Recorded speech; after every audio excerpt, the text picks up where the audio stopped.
পৃথিবী এক নয়া বন্দোবস্তের মুখোমুখি। শত্রু হাত মেলাচ্ছে চিরশত্রুর সাথে। দীর্ঘদিনের কৌশলগত মিত্র নাম লেখাচ্ছে শত্রুর খাতায়। দক্ষিণ এশিয়ার ভূ রাজনীতি থেকে রাশিয়া, ল্যাতিন আমেরিকা, মধ্যপ্রাচ্য জুড়ে যুক্তরাষ্ট্রের বিরুদ্ধে সোচ্চার হচ্ছে সাধারণ মানুষ ও সরকার প্রধানরা।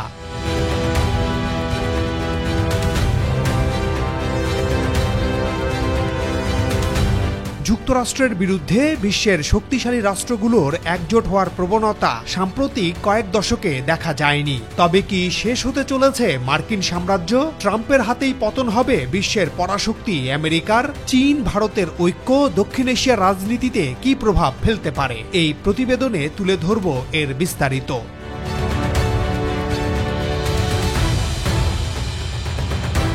মার্কিন সাম্রাজ্য কোন পথে? বিশ্ব অর্থনীতির দিক থেকে এখনও যুক্তরাষ্ট্র এক নম্বর। 2025 সালে দেশটির মোট জিডিপি দাঁড়িয়েছে প্রায় $30 ট্রিলিয়ন, যা বিশ্ব অর্থনীতির প্রায় 27%। চীন দ্বিতীয় স্থানে $19 ট্রিলিয়ন অর্থনীতি নিয়ে, আর ভারত চতুর্থ স্থানে $4 ট্রিলিয়ন অর্থনীতির মালিক। অর্থাৎ অর্থনীতির মাপকাঠিতে যুক্তরাষ্ট্র এখনও এমন এক শক্তি যার একার সমান বিশ্বের অনেকগুলো দেশের অর্থনীতি।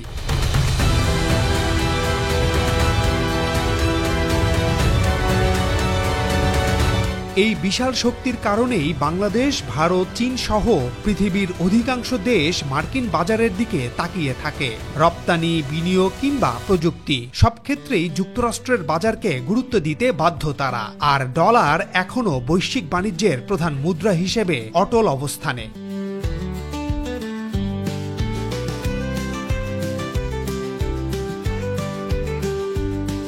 সুতরাং এখনই মার্কিন সাম্রাজ্যের অবসান বলাটা হয়তো বাড়াবাড়ি হবে, কিন্তু চীন, ভারত ও রাশিয়ার মতো শক্তিধর দেশগুলো ধীরে ধীরে নিজেদের অবস্থান তৈরি করছে, যা ভবিষ্যতে ভারসাম্য পাল্টে দিতে পারে।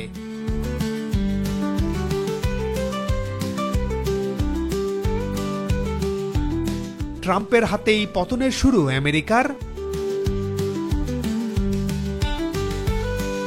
প্রশ্ন হলো, ট্রাম্পের হাত ধরেই কি যুক্তরাষ্ট্রের পতন ত্বরান্বিত হচ্ছে? যে আমেরিকা ছিল উদার গণতান্ত্রিক, মত প্রকাশের স্বাধীনতায় অবিচল, ট্রাম্প প্রশাসনের নীতি আজ সেই আমেরিকাকে বিদ্বেষমূলক রাষ্ট্রে পরিণত করছে। মানুষে মানুষে বাড়ছে বিভাজন, উগ্রতা ছড়িয়ে পড়ছে সবখানে।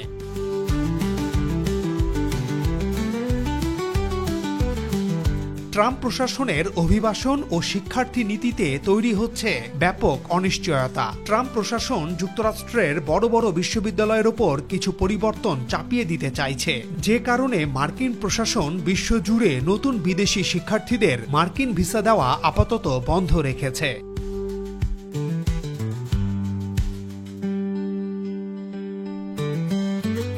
একদিকে ভিসা বাতিলের হুমকি, অন্যদিকে আন্তর্জাতিক শিক্ষার্থীদের উপর নতুন নতুন শর্ত। এসব কারণে বিদেশি ছাত্রছাত্রীরা মুখ ফিরিয়ে নিচ্ছে আমেরিকা থেকে।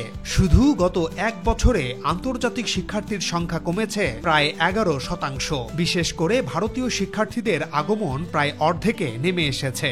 এমনকি হার্ভার্ডের মতো শীর্ষ বিশ্ববিদ্যালয়ও ক্ষতিগ্রস্ত হচ্ছে এই নীতির কারণে।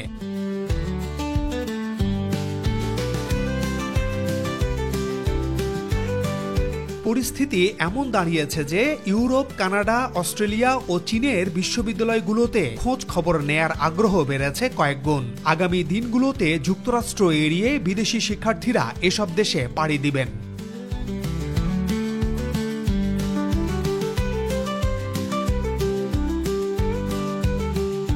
কিন্তু এর প্রভাব মারাত্মক আকার ধারণ করবে আগামী দিনে মার্কিন অর্থনীতিতে। আন্তর্জাতিক শিক্ষকদের অলাভজনক সংগঠন NAFSA এর তথ্য অনুযায়ী 2023-24 শিক্ষাবর্ষে 11 লাখের বেশি বিদেশি শিক্ষার্থী যুক্তরাষ্ট্রে পড়াশোনা করেছেন। এ সময় তারা দেশটির অর্থনীতিতে $4,400 কোটি যোগ করেছেন। এর মধ্যে আলাস্কার অর্থনীতিতে $1 কোটি থেকে শুরু করে ক্যালিফোর্নিয়ার অর্থনীতিতে $600 কোটি বেশি এনে দিয়েছেন তারা। পাশাপাশি 3,78,00,000 বেশি কর্মসংস্থান সৃষ্টিতে সহায়তা করেছেন।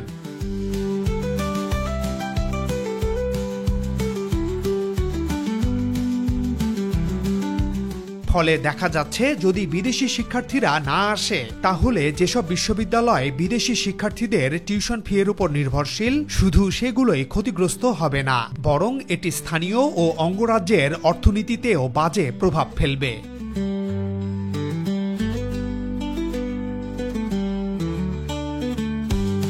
অভিবাসন নীতির প্রভাব। অন্যদিকে ট্রাম্পের অভিবাসন বিরোধী অবস্থান আমেরিকার মূল শক্তিকেই আঘাত করছে। যে অভিবাসীরা আমেরিকাকে আজকের অবস্থানে এনেছে তারাই এখন শত্রুর মতো আচরণের শিকার। ব্যবসায়ী, গবেষক, উচ্চবিত্ত অভিবাসীরা বিকল্প খুঁজছেন ক্যারিবিয়ান বিভিন্ন দেশ, ইউরোপ, কানাডা, অস্ট্রেলিয়া কিংবা চীনে।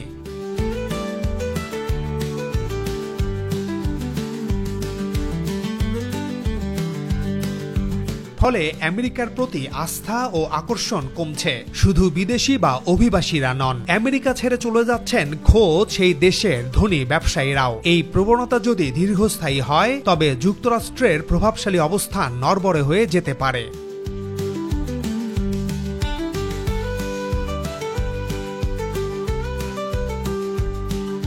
চীন ভারতের ঐক্য ও দক্ষিণ এশিয়ার রাজনীতি।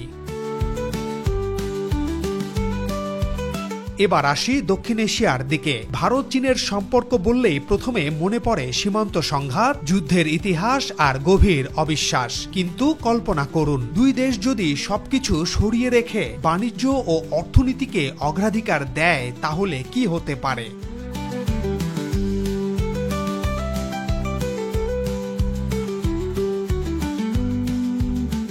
সম্প্রতি চীনের সাংহাই কোঅপারেশন অর্গানাইজেশনের সম্মেলনে মোদি, শি জিনপিং আর পুতিন একসঙ্গে মঞ্চে দাঁড়ালেন। ছবিটা যেন এক নতুন বার্তা দিল। যুক্তরাষ্ট্রের প্রভাব থেকে বের হয়ে নিজেদের পথ খুঁজতে চাইছে বিশ্বের পরাশক্তিরা, যেখানে নেতৃত্বের কাতারে আছে এশিয়ার জায়ান্টরা।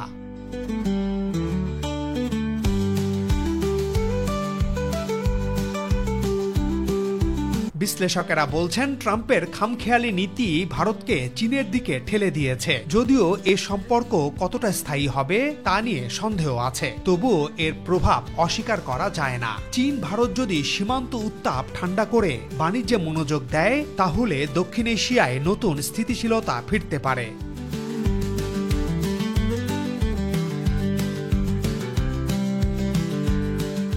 মনে রাখতে হবে, বিশ্বের সবচেয়ে বেশি জনসংখ্যার দেশ ভারত ও দ্বিতীয় অবস্থানে আছে চীন। 280 কোটির বেশি মানুষ বসবাস করে এই দুই দেশে। এই দেশগুলো প্রযুক্তি, সস্তা শ্রম আর দ্রুত উৎপাদনে সক্ষম। যদি দুই দেশের মধ্যে আস্থার সম্পর্ক গড়ে ওঠে তবে এই বিশাল বাজার কেবলই সম্ভাবনাই তৈরি করবে।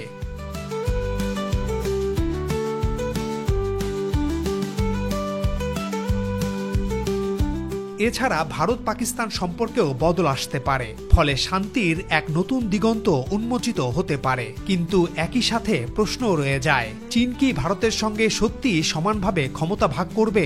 আর ভারত কি সহজে নিজের প্রভাব ছেড়ে দেবে? এই টানাপোড়েনই হয়তো আগামী দিনের রাজনীতি নির্ধারণ করবে।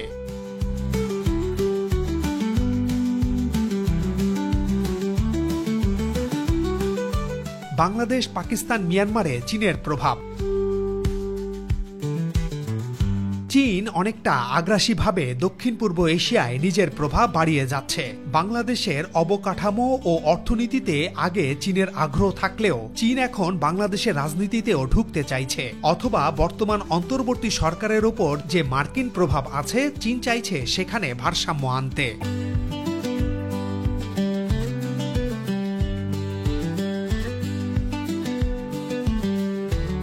এখানে ভারতের স্বার্থ আবার ভিন্ন। চীন কিংবা আমেরিকা কারো প্রভাব বাংলাদেশে বেশি হোক এটা ভারত চায় না। চীন বাংলাদেশকে তার BRI প্রকল্পে যুক্ত করেছে। আমেরিকা চায় প্রশান্ত মহাসাগরীয় সামরিক জোটে বাংলাদেশকে যুক্ত করতে।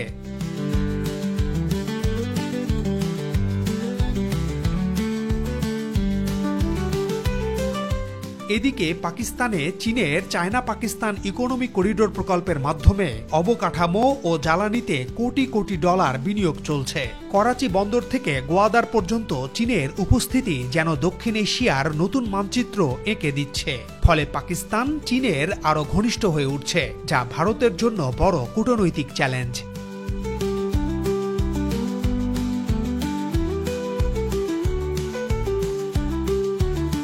যদিও সাম্প্রতিক সময়ে যুক্তরাষ্ট্র পাকিস্তানকে কাছে টানায় চীন খুব বেশি খুশি হতে পারছে না। এটাও চীনের ভারতকে কাছে টানার একটি কারণ। কিন্তু এটা ঠিক, চীন পাকিস্তান সম্পর্ক ঐতিহাসিক। এখন চীন চাইলে ভারতের বিরুদ্ধে পাকিস্তানের উস্কানি বন্ধ করতে পারে। এটা করতে পারলে ভারত পাকিস্তান সম্পর্কে বিদ্যমান বরফ গলতেও পারে, যা দক্ষিণ এশিয়ার জন্য হবে দারুণ স্বস্তির বিষয়।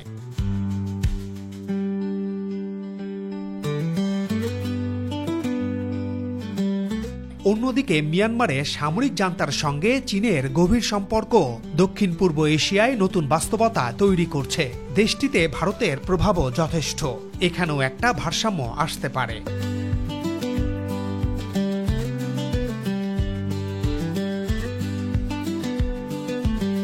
কিন্তু বাংলাদেশ ভারত সম্পর্ক কি হবে, এটা চীন বা আমেরিকা ঠিক করতে পারবে না। এই সম্পর্ক উন্নয়ন সম্ভব কেবল জনগণের সাথে জনগণের সম্পর্ক উন্নয়নের মাধ্যমে, যেখানে এখন বড় একটি দেয়াল উঠে গেছে। তবে সেই দেয়াল ভাঙতেও সময় লাগবে না যদি দুই বাংলার জনগণ চায়।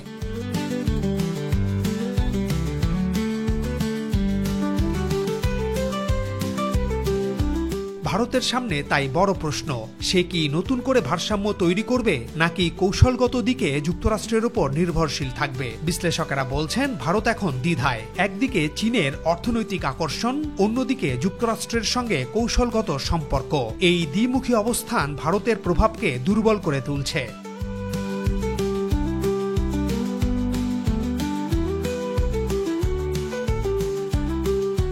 সব মিলিয়ে চিত্রটা জটিল। যুক্তরাষ্ট্র এখনো বিশ্বের একমাত্র পরাশক্তি, কিন্তু তার আকর্ষণ ও প্রভাব ক্রমশ ক্ষয়ে যাচ্ছে। ট্রাম্পের নীতি এই ক্ষয়কে ত্বরান্বিত করছে। অন্যদিকে চীন ও ভারত যদি সম্পর্কের নতুন অধ্যায় রচনা করতে পারে, তবে দক্ষিণ এশিয়ার রাজনীতি থেকে শুরু করে বৈশ্বিক ভারসাম্যেও বড় পরিবর্তন আসতে পারে।